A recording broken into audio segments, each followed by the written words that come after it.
ඔබතුමා කොහොමද ඔබතුමා මේ සාරවත් ගොයම මෙච්චර සරුසරත් විදිහට පවත්වාගෙන යන්නේ? මහත්තයා කැමරා එක විදිහට තිබ්බනම් මට එක විදිහටම කියන්න පුළුවන්.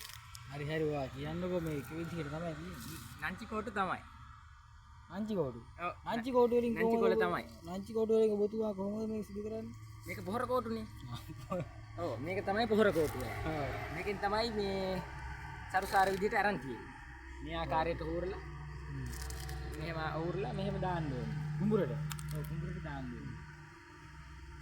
ඊට පස්සේ අපේ යාළුවන්ට කියන ඔබතුමාගේ රහස අපේ ජනතාව දැනගන්න ඕන. ජනතාවට කියන්න මේ රහස ඔබතුමාගේ. මම නම් ඉතින් මේක තමයි කරන්නේ. නංචි කෝටු. නංචි කොටු විතරයි. වෙන මොකුත් නැහැ. එන මොකුත් නෑ මහත්තයා. ඒ හැම දේම නංචි කෝටු. නංචි කොටු. නංචි කොල්ල. මෙතුමාගේ මේ කුඹුර තමයි ගොවි මහත්තයා කුඹුර තමයි පේන්නේ.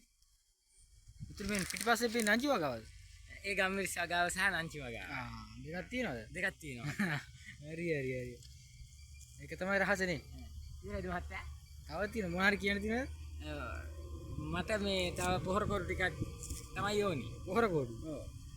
ටෙලිෆෝන් අංකේ යටින් දානවද? ටෙලිෆෝන් එක කියන්නකෝ එන. 1.9.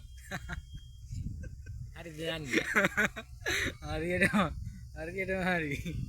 හරි.